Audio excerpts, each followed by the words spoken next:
Assalamualaikum warahmatullahi wabarakatuh. Alhamdulillah rabbil alamin. Alhamdulillah ya Allah ya Rahman ya Rahim.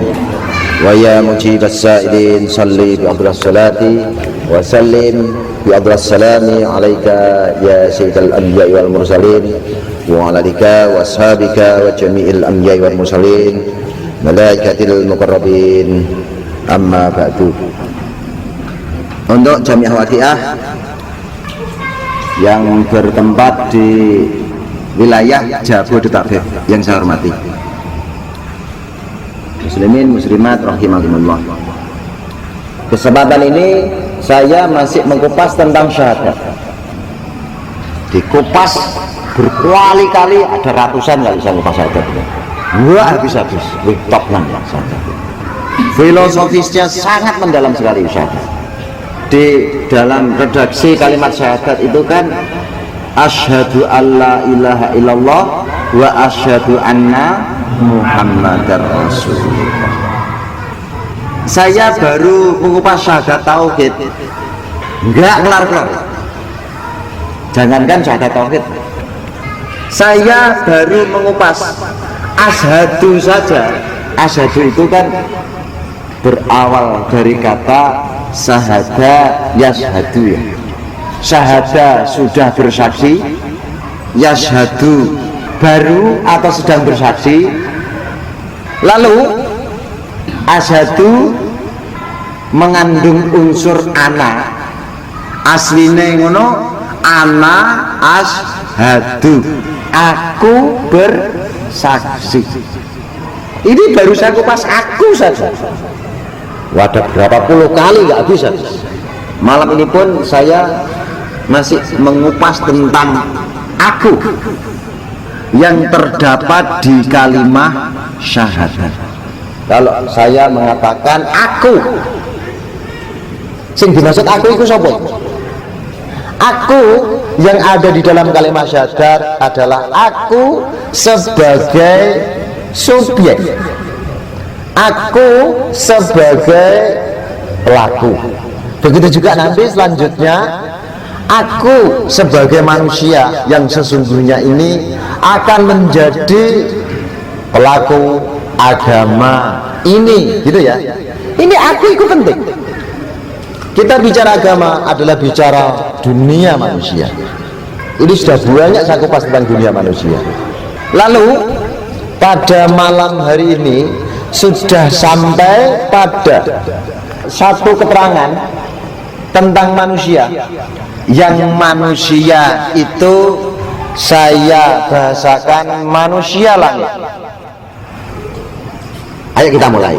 Pertama kali akan saya bahas siapa sesungguhnya manusia langit itu, dan apa sebenarnya wilayah langit itu, wilayah apa sih sebenarnya sih. Tapi yang jelas bukan biru-biru itu ya, yang di atas itu ya, itu bukan langit itu. Biru-biru itu batas pandang. Nah, nanti tak terangkan. Bukan itu ya, kita dicekokin sejak kecil itu yang namanya langit ya biru-biru itu. Itu padahal bukan langit yang dimaksud di sini. Kita ketipu kita. Oke. Judul di materi dakwah ini adalah manusia langit ketika sedang di wilayah langit. Oke, sekarang saya akan kupas. Saya munculkan dua pertanyaan. Apakah manusia? Nanti kita jawab. Lalu apakah yang dimaksud langit? Nanti kita jawab. Ayo kita jawab bersama-sama. Apakah manusia? Manusia itu kalau dilihat dari susunan, manusia itu terdiri dari 3 unsur pokok di dalam diri manusia. Unsur pertama itu adalah roh, unsur kedua adalah nafsu, unsur ketiga adalah jasad. Pertemuan sebelumnya sudah saya sampaikan, roh itu sebenarnya apa, awalnya dari mana, lalu nafsu itu sebenarnya apa, munculnya nafsu di dalam diri kita, kronologinya bagaimana, lalu jasad itu apa sebenarnya. Jasad ini sudah saya sampaikan. Ini tinggal melanjutkan. Yang jelas agama ini terkonsentrasi kepada manusia dalam unsur nafsunya. Jadi agama ini satu proyek agar nafsu manusia menjadi baik. Bahasa lainnya nafsu itu adalah jiwa, agar jiwa manusia menjadi baik. Karena jiwa manusia nanti akan menentukan baik dan tidaknya jasad manusia. Sepak terjang jasad itu ditentukan oleh jiwa kita. Dan hakikat manusia, nilai manusia itu terletak pada jiwanya. Itulah manusia. Sudah paham atau belum yang namanya manusia tadi? Terdiri dari berapa unsur tadi? 3 unsur. Satu apa? Ruh. Keduanya nafsu atau jiwa. Ketiganya jasad. Itulah manusia. Wis ya, wis paham manusia ya. Kalau sudah paham manusia, saya naikkan keterangan lagi, saya lanjutkan lagi untuk menjawab apa maksud langit itu. Ini yang mungkin asing bagi halayak. Sebenarnya langit itu apa sebenarnya? Syarat untuk memahami langit, kita harus memahami wilayah materi atau ruangan materi. Gitu ya. Wilayah materi, apa itu materi? Sesuatu yang bisa kita jangkau dengan panca indera, itu wilayah materi. Atau sesuatu yang bisa dijangkau dengan bayangan, ini materi. Kuntil anak, Anda bisa bayangkan atau enggak? Materi atau metafisik? Materi. Lebet, itu kuntilanak goib. Lo goib apa so? Goib itu nggak bisa dilihat. Loh, ada orang yang bisa melihat kuntilanak. Dan menurut orang yang bisa melihat kuntilanak, itu kuntilanak goib atau tidak goib? Tidak goib.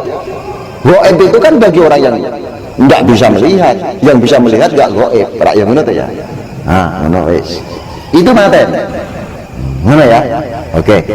Apapun yang bisa Anda bayangkan itulah materi. Termasuk ruangan, galaksi, Bima Sakti, atau ruangan yang melebihi tata surya kita. Itu bukan langit. Gitu ya?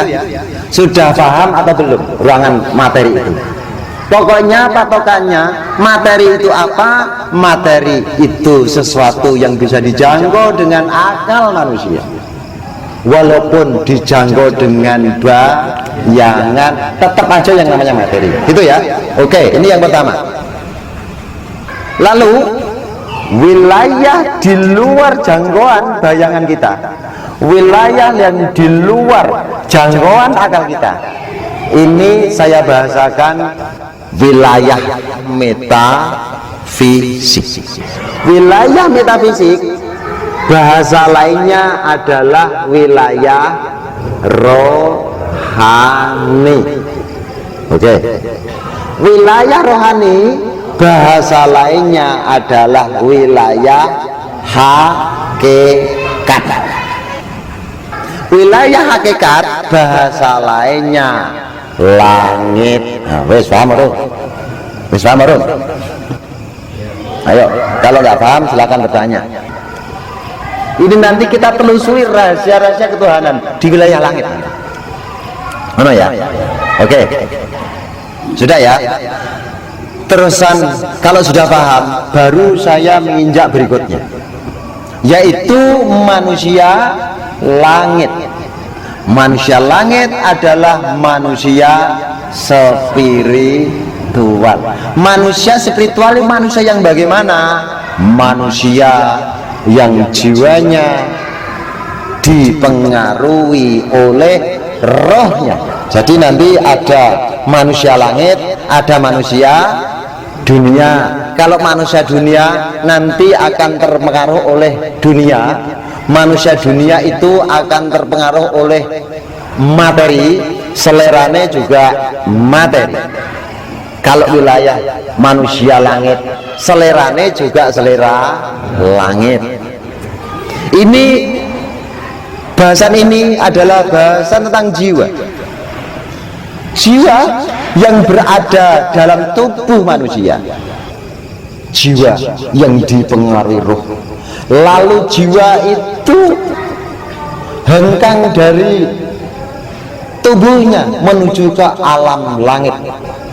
Inilah yang saya maksud manusia rohani atau manusia langit sedang berada di langit. Manusia rohani sedang berada di wilayah rohani. Manusia spiritual sedang berada di wilayah spiritual. Wah, ini wong topik ini, gitu ya. Nanti kalau perlu ya, bagaimana sampai ke tataran itu nanti saya kasih tahu caranya. Oke, ada pertanyaan nggak? Ada pertanyaan nggak? Kalau sudah paham akan saya lanjutkan. Lalu bagaimana syarat menjadi manusia langit? Syaratnya jiwamu dalam bimbingan roh yang berada dalam tubuhmu. Nanti akan menjadi manusia langit. Jiwa atau nafsu ketika dibimbing oleh roh yang berada dalam diri kita, lalu roh, hukum roh itu pasti tunduk kepada Allah. Berarti manusia spiritual yang di sini akan kita kupas ini adalah jiwa manusia yang selalu dibimbing oleh Allah. Teknis pembimbingannya Allah melalui rohnya. Jiwa, bahasa lainnya adalah nafsu. Apa itu nafsu sebenarnya? Apa itu jiwa? Perlu dipecahkan apa enggak? Apa sebenarnya jiwa itu? Tapi kalau kemunculan jiwa sudah pada tahu atau belum? Kemunculan jiwa kemarin sudah saya terangkan ya, tapi ini ada yang kemarin yang nggak datang, ini datang sedikit, saya terangkan sedikit. Jiwa itu apa? Jiwa itu adalah efek tersentuhnya tubuh manusia, tersentuhnya jasad manusia dengan roh berefek, yang efek itu dikatakan jiwa. Kalau saya gambarkan bola lampu itu adalah tubuh manusia. Neon ini, bola lampu neon ini ya. Lalu aliran listrik, aliran, aku mau ngomong aliran uangnya lebol. Mari aku sih. Aliran listrik yang 220 ya. Itu saya gambarkan adalah roh. Ketika 220 aliran listrik strom tersentuh bola lampu itu akan berefek apa?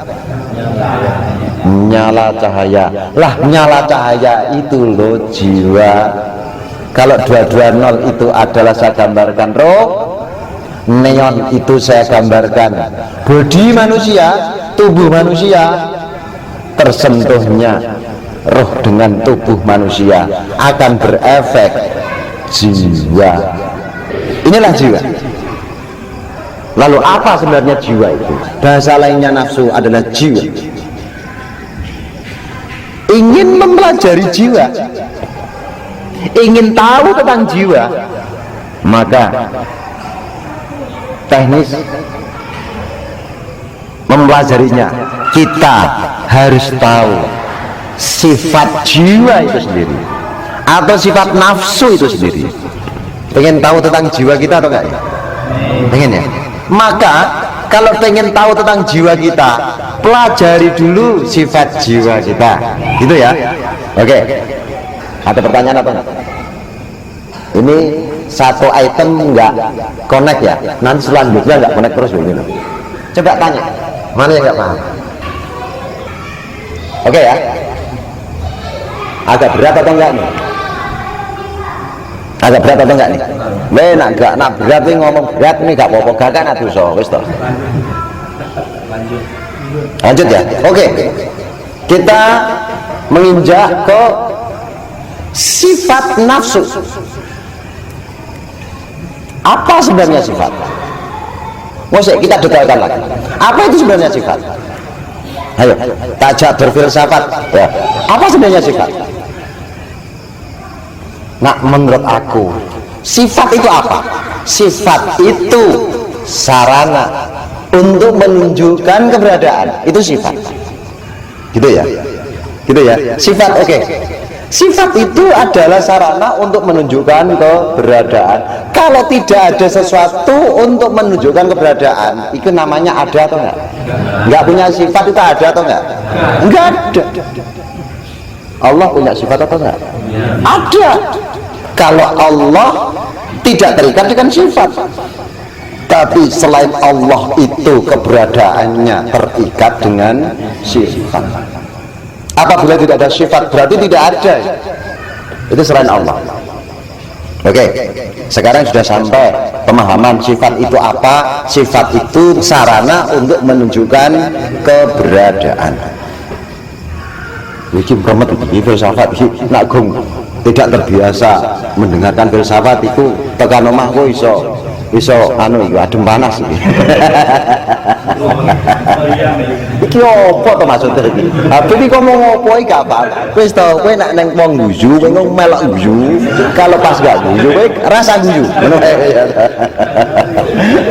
Wis ngono wae wis. Iya to. Yo nak nang wong mantuk-mantuk, kowe yo melok mantuk-mantuk. Ngono ya. Pengen gak paham kowe. Oke. Mana ya? Iki tajak mikir tentang sadar. Mikir diperintah Gusti apa ora? Diperintah Gusti. Nah awake dhewe gelem mikir walaupun toh gak paham-paham ora apa-apa sing penting mikir. Kuwi Gusti Allah seneng ora kuwi? Berarti nak kowe mikir tentang syahadat ngrayu Gusti Allah ora kuwi? Nak ngrayu kira-kira utangmu ndangake lunas ora ki? Nah, ngono ta. Kira-kira nak sekar kawin meneh ngono ki kowe mikir terus ngono ki dikabul Gusti Allah ora iki. Wah, iki ana bojoku ora cuma ya.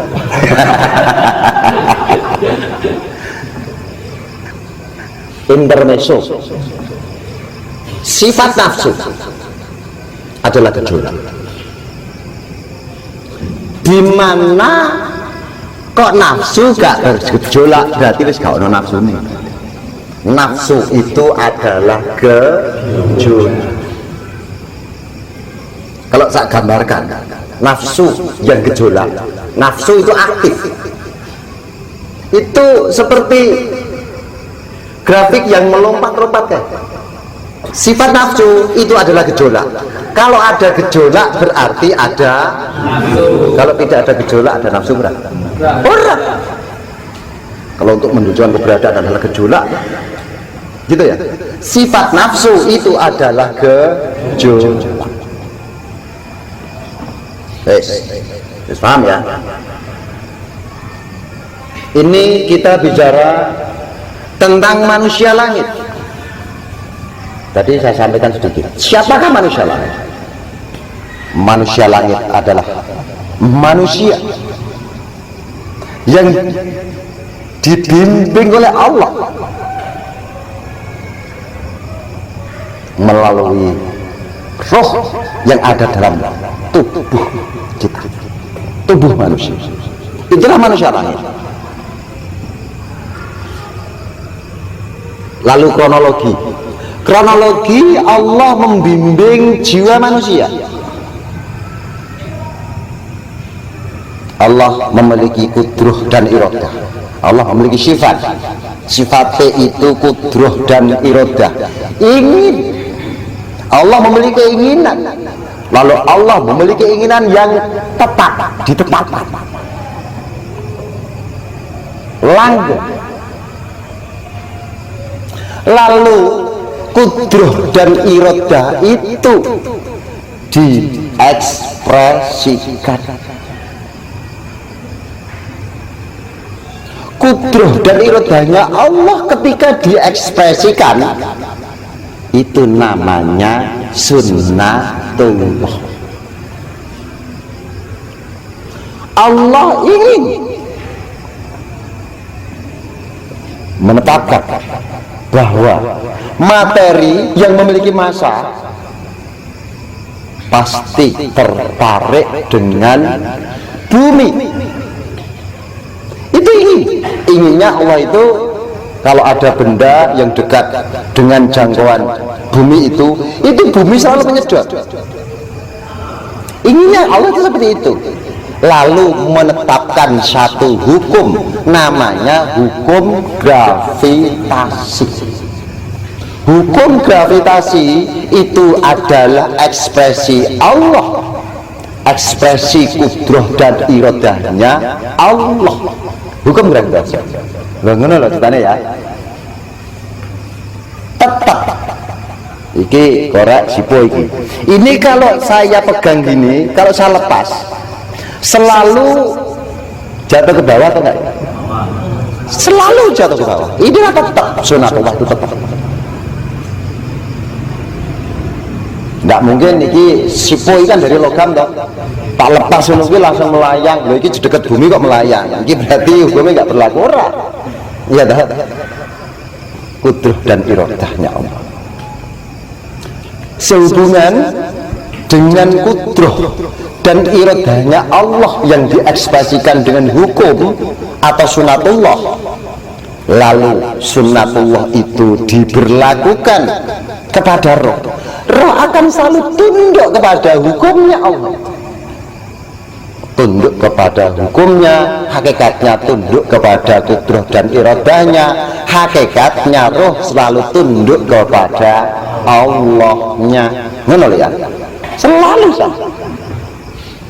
Sekali lagi, roh itu selalu tunduk kepada Allah. Seperti ketundukan korek sipo ini terhadap hukumnya Allah, saya katakan tunduk karena korek ini kalau saya lepas pasti jatuh, pasti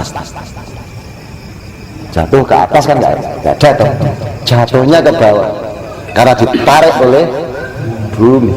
Nah, seperti itu ya. Ada pertanyaan apa? Mungkin banyak dari teman-teman yang belum paham roh ini. Roh itu apa sing paham kan? Lah aku sing ketemu pinter kene gak paham kok jemene awak. Jemene sing teko kene iki. Ora ono sing paham apa. Oke, roh akan mempengaruhi jiwa manusia. Ini bagi manusia langit ya. Kalau jiwanya manusia dunia, nanti jiwanya dipengaruhi oleh duit, oleh sesuatu yang nampak, sesuatu yang nampak, sesuatu yang materi. Tapi kalau manusia langit, jiwanya hanya terpengaruh oleh rohnya. Ketika jiwa terpengaruh oleh roh, lalu ketarik di wilayah rohani, maka kondisi jiwa akan diam. Ini puncak keterangan adalah jiwa yang diam. Diamnya sebab dipengaruhi oleh roh. Roh dipengaruhi oleh Allah, akan diam. Yang perlu dipertanyakan, apa dan bagaimana maksud jiwa atau nafsu yang diam? Itu apa maksudnya? Maksud diam itu apa? Tadi kan gejolak, ini jadi diam. Oke, kita lanjutkan keterangan tentang diam. Apa sebenarnya maksud diam? Padahal yang namanya jiwa itu kan gejolak. Ketika jiwa yang gejolak itu dikendalikan oleh rohnya, maka jiwa itu akan diam. Jiwa gejolak, nafsu itu gejolak. Ketika nafsu yang berkenan dibimbing oleh roh, lalu roh dibimbing oleh Allah, seketika itu jiwa langsung terdiam. langsung pasif juga. Inilah yang saya katakan, jiwa yang sudah tertarik di alam roh atau di alam rohani, di alam hakikat, itu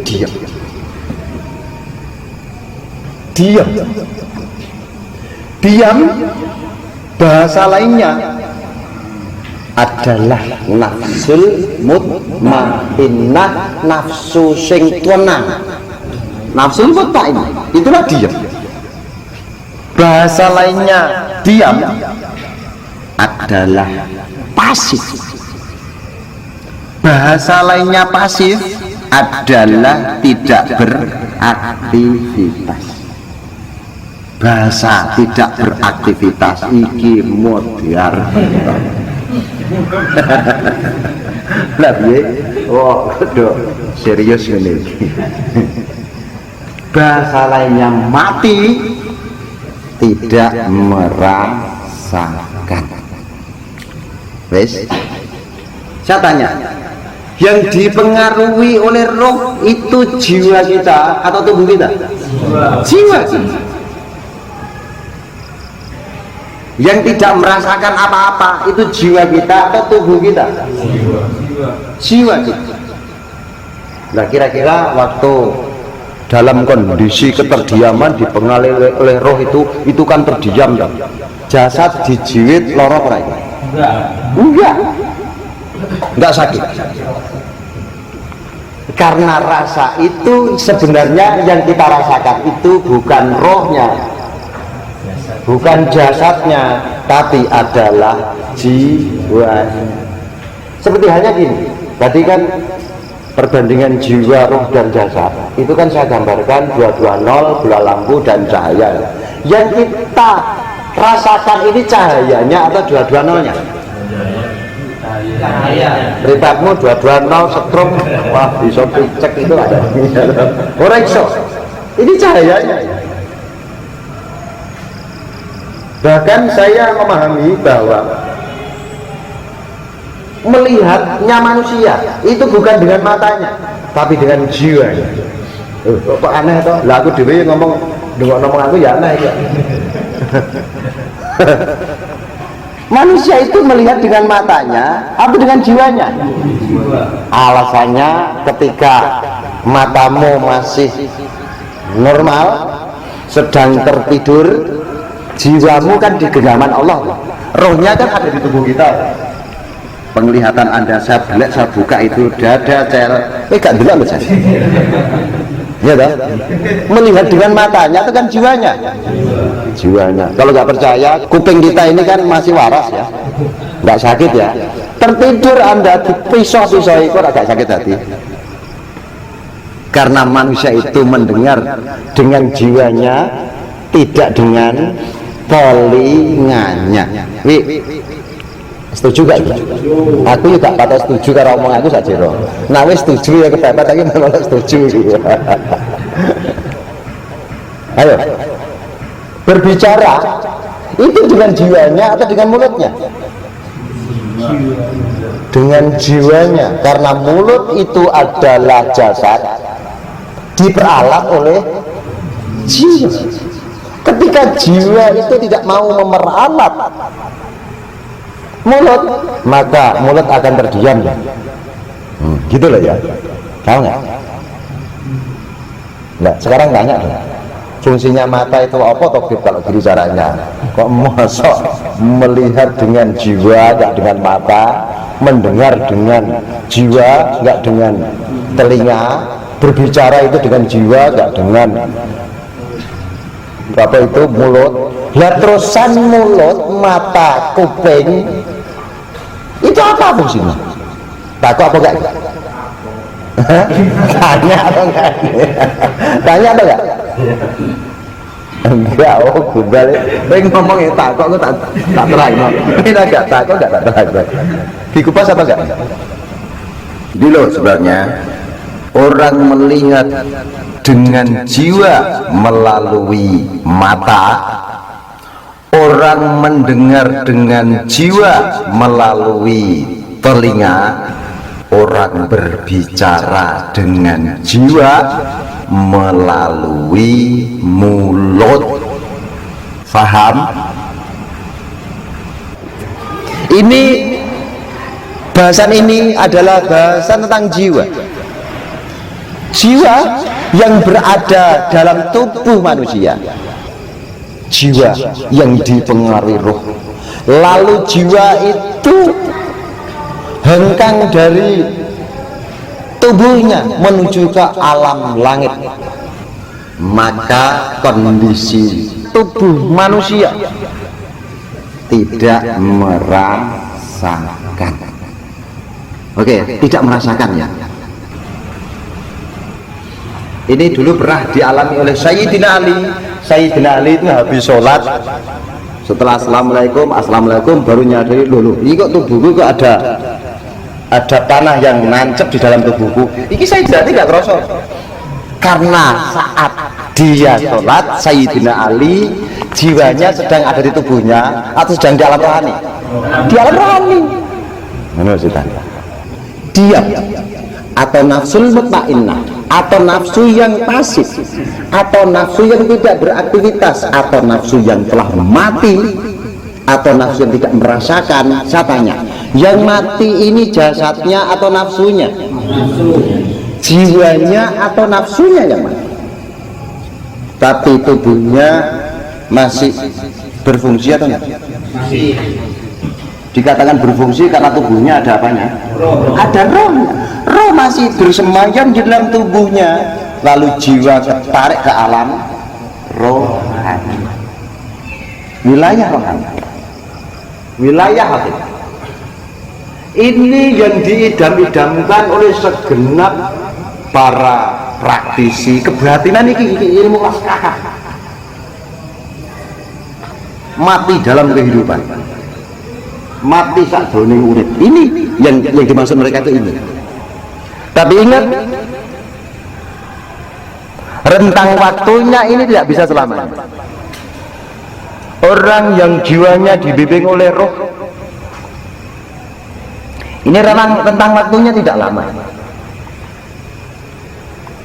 Dia harus kembali lagi ke dunia lagi atau ruangan materi. Gitu ya. Oke. Yang perlu kita pecahkan adalah tidak merasakan keterangan, tidak merasakan. Apa maksud tidak merasakan? Sebelum kita memahami tidak merasakan, sebenarnya apa itu rasa? Nah, rasa itu apa? Oke, jawab nggak apa-apa, salah, yang penting salah. Oke, jawab oke. Apa itu rasa sebenarnya? Wele. Apa itu rasa itu coba aja dari rasa. Rasa itu apa rasa? Mbah Marijan ya loh. Rasa orang Mbah Marijan ya rasa, orang rasa. Rasa apa sebenarnya rasa? Rasa itu adalah kondisi yang dipengaruhi oleh tahu atau kondisi yang dipengaruhi oleh faham. Ini rasa. Kalau tidak tahu bisa merasakan atau enggak? Anda berjalan di tengah malam pada satu jalan, di pinggir jalan itu ada kuntil anak, tapi Anda tidak tahu, rasa takut atau enggak? Enggak. Orang rasa itu pengaruh dari tahu kok. Benar ya? Anda didolimi orang, tapi enggak tahu kalau sedang didolimi, terasa sakit atau enggak? Enggak. Karena rasa sakit atau rasa bahagia, ini rasa itu terjadi karena dipengaruhi oleh tahu. Gitu loh ya. Paham apa enggak? Oke, saya lanjutkan lagi. Roh, sesuatu yang sangat sulit untuk kita ketahui, kita pahami adalah sulit sekali. Dulu umat Rasulullah di zaman Nabi kayak itu ada orang Yahudi tanya kepada kaum muslimin tentang roh tanpa sepengetahuan Rasulullah. Tapi Rasulullah itu dikasih tahu oleh Allah melalui wahyu. Kata Allah, wa yas'alunaka 'anir ruh qulir ruhu min amri rabbi. Urusannya Gusti Allah. Wa ma utitum minal ilmi illa qalil. Dikit. Yang tahu tentang roh itu manusia sedikit. Karena roh itu urusannya Allah. Itu ada di Al-Qur'an. Katakan kekasihku Muhammad, masalah roh itu urusanku kita sangat terbatas sekali, bahkan bisa dikatakan kita nggak tahu menahu tentang roh, sedikit sekali pengetahuan tentang, tahunya ya hanya roh gitu. Kita tahu oh ada roh gitu saja, hanya sebatas itu. Tapi detailnya memahami roh itu nggak bisa kok kita, sehingga roh yang tidak akan pernah kita ketahui, maka jiwa kita itu tidak merasakan kalau sedang dipengaruhi oleh roh. Ini loh kita gitu ya, kronologinya itu seperti itu.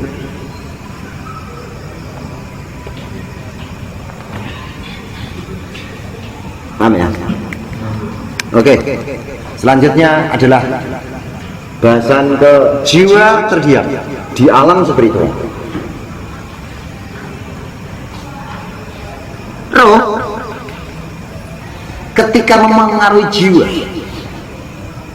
atau roh ketika memengaruhi nafsu, akan terdiam nafsunya, jiwanya akan terdiam. Kalau ini menurut pendapat Kanjeng Nabi, keterdiaman ini atau nafsu yang sudah mati di dalam tubuh yang hidup ini adalah puncaknya ibadah kelas kakap. Enggak ada lain lagi puncak ibadah kecuali ini, terdiam di alam spiritual. Inilah sayyidul akhlak, puncaknya akhlak ada di sini. Maka para kebatinan itu selalu mengidam-idamkan bagaimana sampai kepada martabat mati di dalam tubuh yang masih hidup. Mati saat urip. Ini adalah prestasi tataran kualitas rohani yang memang puncak. Maka diidam-idamkan oleh segenap pelaku praktisi spiritual ini. Gitu ya. Oke. Yang jadi pertanyaan, bagaimana kita akan sampai pada satu tataran yang sepuncak itu, ibadah yang kelas tinggi, ibadah yang diam, akhlak yang kelas tinggi. Ini bagaimana sampai ke arah itu? Kita memiliki satu fasilitas, kita memiliki satu potensi, bentuknya akal dan hati. Maka upayakanlah akalmu untuk berpikir, upayakanlah hatimu untuk memburu kebenaran. Lalu ketika akal dan hatimu untuk memburu al-haq, sebuah kebenaran itu nanti puncaknya Anda akan merasakan perasaan takjub, cinta, dan rindu kepada Allah di alam mahabbah, ketarik ke alam mahabbah. Nah, dari alam mahabbah inilah manusia akan berpotensi hengkang dari kehidupan dunia menuju kehidupan langit. Maka para pelaku cinta itulah sebenarnya dia penduduk langit. Untuk sampai ke wilayah cinta, udahlah ijazah dulu, dari awal sudah ijazah dulu. Ya, amalkan ijazah dulu. Ora ono apa-apa sengsara sumingkir, yang ada cuman kodrat irodatul Gusti di dalam dunia. Kerentak hatinya akan terjadi kalau orang sudah sampai ke tataran ini.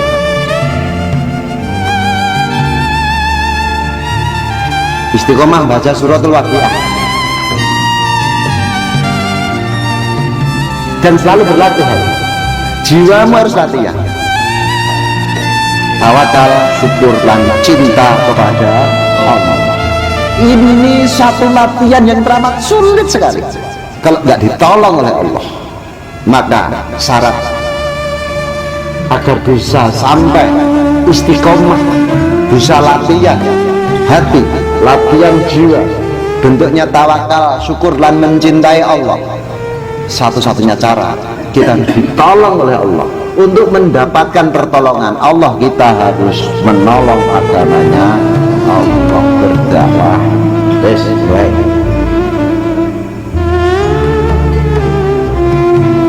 Kalau ada salah dan kurangnya, saya mohon berikan pintu maaf yang selebar-lebarnya. Billahi taufiq wal hidayah. Wa min Alhamdulillah salatu ala tarbiyah wa min du'al habib mustajabah. Assalamualaikum warahmatullahi wabarakatuh.